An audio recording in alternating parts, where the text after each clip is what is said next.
Every retirement plan looks a little bit different, but all retirement plans that are successful have some of the same principles they're in. Over the years of helping federal employees build and implement their retirement plans, we found that a lot of these principles are the main reasons that they've been successful. And so today we're going to cover what some of those topics are so that you can include them in your plan too. The first and one of the biggest is risk management. I'm sure you've heard no risk, no return. This is a core tenet in investing, but risk does not always equal return. In fact, when you're retired, preserving what you've built and making sure that it lasts for the remainder of your retirement is significantly more important than going for more growth. Our clients want to know that their portfolios will be able to continue supplementing their first pension and Social Security, and that regardless of what happens in the markets, they can continue to live their lives uninterrupted by that volatility. But that's not the only place that there's risk. Where else do we also see risk for retirees? Another big one is their health. Folks, your health is a really big expense. As you're coming up to retirement, it's not a major line item on your expense and budget sheet, but it gets bigger the further you get into retirement. We've seen too many retirement plans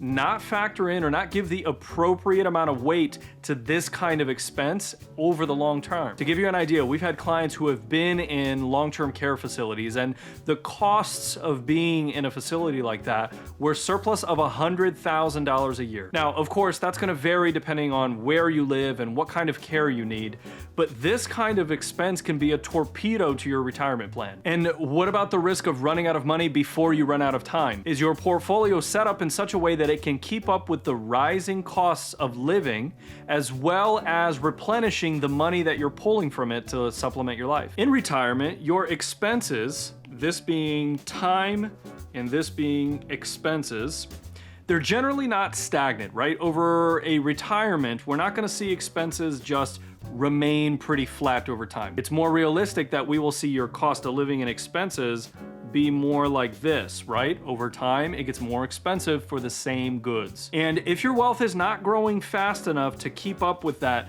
cost of living that's increasing as well, there's a point in which you're gonna run into trouble because the gap between the two is just too great. And to help illustrate this, there's a really powerful graphic from BlackRock that we like to use. This graphic represents 3 portfolios that each had the same average annualized return. Now, over time, they had a different sequence of the return. So maybe they weren't invested as aggressively as they should have been, or maybe one was too conservative, or whatever the case is. But we can see that there are 3 very different pictures involved here. And this is a result of withdrawals coming out of the portfolio when the portfolio wasn't invested and behaving like it should have been. And so it's not just about your annualized return, it is also about making sure that you have that stable ride along the way, because clearly by this model, we can see how there's a lot of different pathways even with the same return.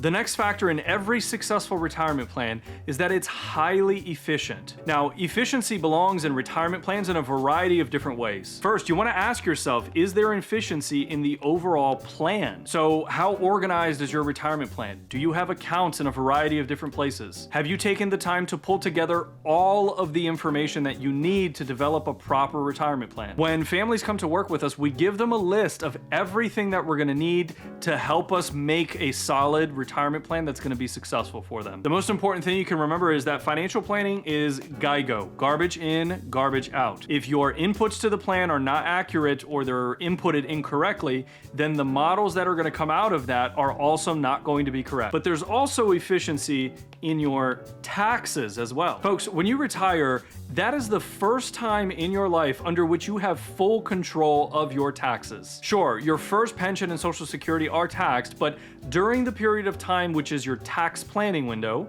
which is between when you retire and when you have to take minimum distributions, the bulk of that retirement income, you get to design how it is generated for you, and so you have control over the taxes. And having full control over the design of your income plan in retirement means that you can have incredible tax savings along the way. And as we all know, every dollar not spent on taxes is money that you get to spend on your retirement. Now, another place where you need efficiency is in your portfolio. Folks, I lost track of how many people I talked to last year that had inefficient investments inside taxable accounts. So this meant that not only did they lose money because the markets went down last year, but they also had to pay taxes on top of it as well. If they just had a good plan in place, they may have been able to avoid all that together. Now, with your portfolio, there's also a matter of being efficient with your risk-adjusted return. Let me show you how this works. This graphic is from Vanguard from some of the research that they do. And as we go up on this graph, there means there is more volatility, so it is a more aggressive and riskier portfolio. And what they found is that with a 60-40 portfolio that is not well maintained, it has drift going on, it's not being efficiently maintained, it actually had higher levels of volatility than a portfolio that was more aggressive. So a 60-40 portfolio with less growth potential was more aggressive and more volatile than an 80-20 portfolio with more growth potential. And all of this comes from simply not being properly invested, not being efficiently invested in this portfolio. So this portfolio could have had a higher amount of growth potential, but actually less volatility than a more conservative portfolio, simply if it were done correctly. But let's say they also didn't really want to go for more growth. They're okay sticking with a 60-40 portfolio, just efficiently and correctly managing that. Well, they actually could have significantly reduced their volatility, further allowing for that stability in retirement that's so important to the success. Before I go to the next one, I want you to know that our goal with this channel is to break down complex topics and make it simpler. We do this with our clients every day as we help them in retirement, but we always love to hear your feedback as well on these videos. So if this has been at all helpful to you, please click the thumbs up on the video, and I encourage you to engage the community that we're building by using the comment section below. All right, the next factor in all successful retirement plans is a family's willingness to take risk. Now wait, here I was talking about risk management and reducing your risk, and here I am telling you to take risk. Folks, this is a little bit different, so let's go over it. There should always be parts of your portfolio that are set up for growth in the future. If you think about how long a retirement plan lasts, it could be as long as your entire working career. And so during that time, you're the one that's paying your salary in retirement, whereas before you were earning a salary from the government. Now, of course, FERS, pension, and Social Security do come in and they are a significant part of your income, but the bulk of it for most of our clients, and especially in an expensive area like this, is that your portfolio has to come in and what you've saved is now what pays you. And realistically, the cost of a retirement from day one all the way till day whenever is a lot more than you probably think it is. A lot of people really get into the several millions of dollars in their cost of retirement, and there's no way you can save that much.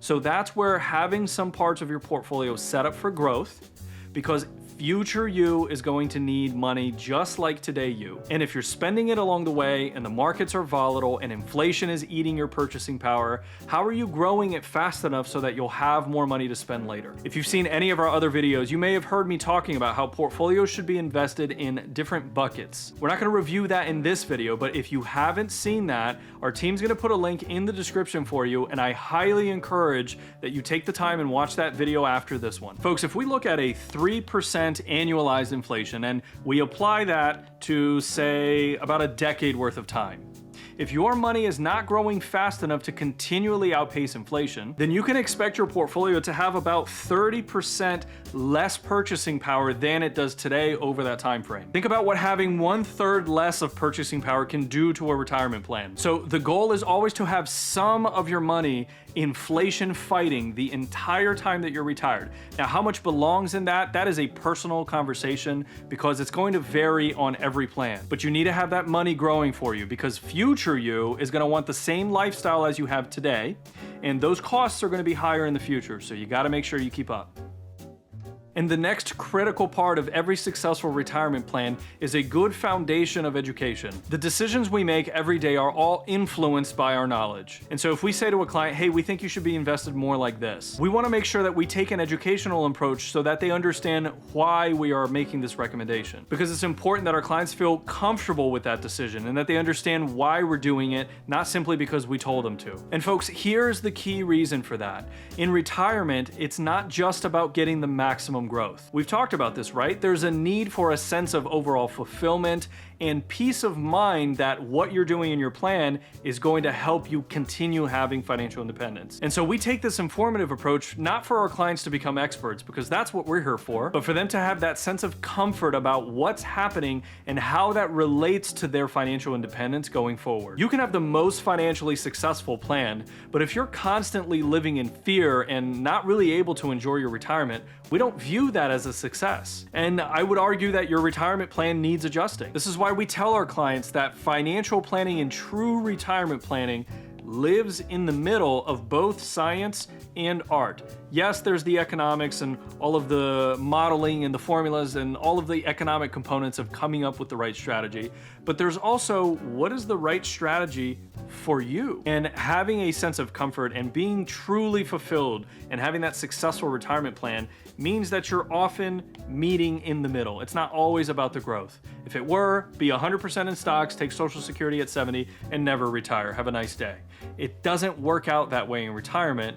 And so you have to factor this in mind as well. So folks, I hope you found this helpful and that maybe you thought of a few people who might find this helpful too. So go ahead and share it with them, and we hope to see you in the next video. Until then, stay wise and stay wealthy.